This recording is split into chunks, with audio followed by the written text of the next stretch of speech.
턱 쪽이 아파가지고 계속 불편하고 머리에 두통까지 있고 원인을 못 찾다가 악관절 쪽이 안 좋아서 턱관절 쪽 질환으로 의심된다고 하고 결국 저희 병원에서 그 악관절 치료를 받게 된 정형외과에서 다른 문제가 아닌가라고 네. 생각을 하지 네. 사실 치과라고 생각을 거의 못 맞습니다. 하거든요. 네, 턱관절이 정상으로 된 분들이 거의 없고 조금씩 턱관절이 다 흩어져 있습니다.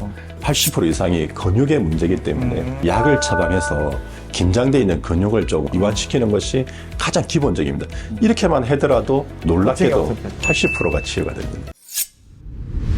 네, 안녕하세요. 센TV 처방의 고수 김대규 PD입니다. 자, 먼저 우리 인사부터 한번 하시죠. 안녕하십니까. 센터를 치과 정동석 원장입니다. 반갑습니다.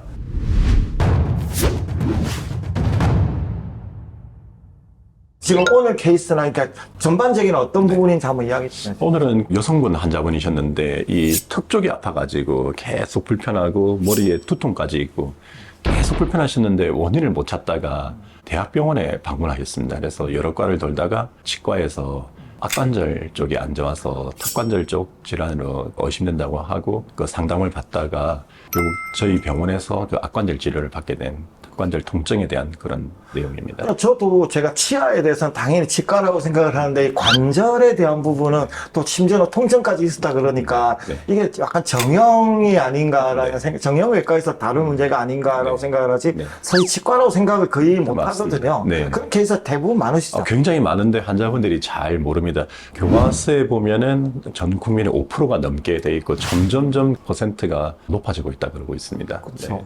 제가 좀 궁금한 게 이 턱 관절에 대한 부분이 어디까지가 그 치과에서 네. 관여하는 부분인지. 우리 몸의 첫 번째 관절이 바로 이 턱관절, 악관절이라는 턱관절입니다. 그런데 저희들이 사진을 찍어보고 엑스레이를 찍어보고 하다 보면 턱관절이 이렇게 정상으로 된 분들이 거의 없고 조금씩 턱관절이 다 흩어져 있습니다.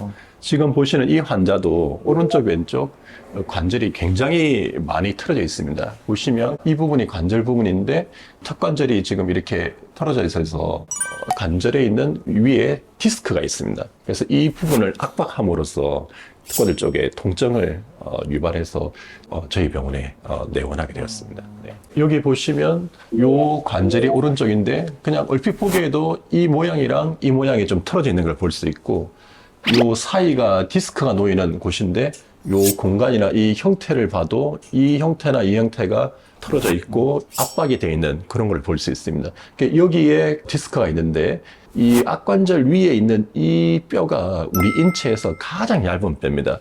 이 뼈는 그 후레쉬를 비춰보면 후레쉬가 이렇게 빛이 비칠 정도로 굉장히 얇은 곳인데 바로 요 위에가 우리 몸의 가장 중요한 뇌가 이 얇은 뼈 바로 위에 여기 뇌가 있습니다. 그러다 보니까 턱관절이 이 부위를 압박을 하게 되면 여러 가지 디스크라든지 이 부위에 압박이 됨으로써 여러 가지 통증이나 불편감을 야기하게 되는데 가장 근본적인 원인은 악관절 쪽에 이쪽이 털어져서 디스크 쪽을 압박하는 것이 가장 큰 원인 중에 하나라고 보여집니다. 그렇죠. 그냥 이게 또 치아의 통증이 아니라 네. 관절의 통증이다 보니까 네. 그냥 일반 병원에 네. 정형외과에 가는 경우가 거의 대부분이시잖아요. 네, 사실은. 맞습니다. 네. 그렇죠. 우리가 보통 뭐 잘못 뽀드득 소리 난다. 네. 하나의 관절, 악관절 우리가 제일 많이 일반적으로 느끼는 게 뭔가 문제에서 네. 뭐 뚝뚝 소리 나잖아요. 그게 맞나요? 네, 그런 소리가 나는 가장 큰 이유는 이 관절과 이 아까 말씀드린 뇌 밑에 있는 뼈 사이에 그거를 완충하기 위한 디스크가 있는데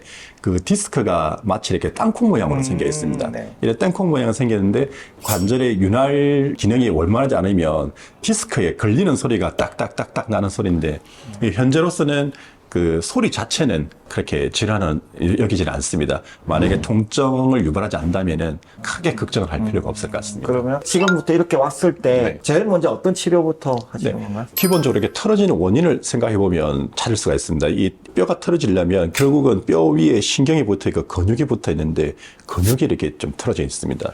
그래서 대부분의 경우에 80% 이상이 근육의 문제이기 때문에 약을 처방해서 긴장되어 있는 근육을 좀 이완시키고. 네, 이완시키는 것이 가장 기본적입니다.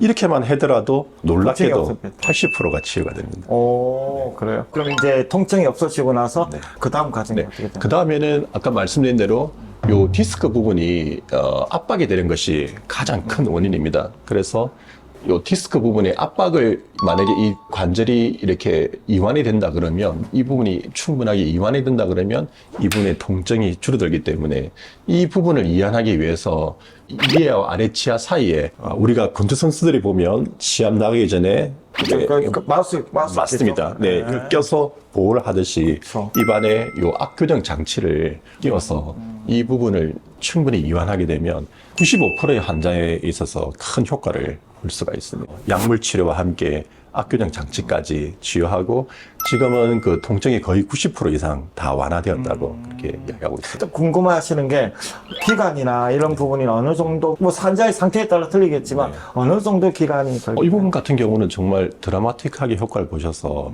한 6주 이내로 통증이 6주만요? 거의 다 완화가 다 되었습니다.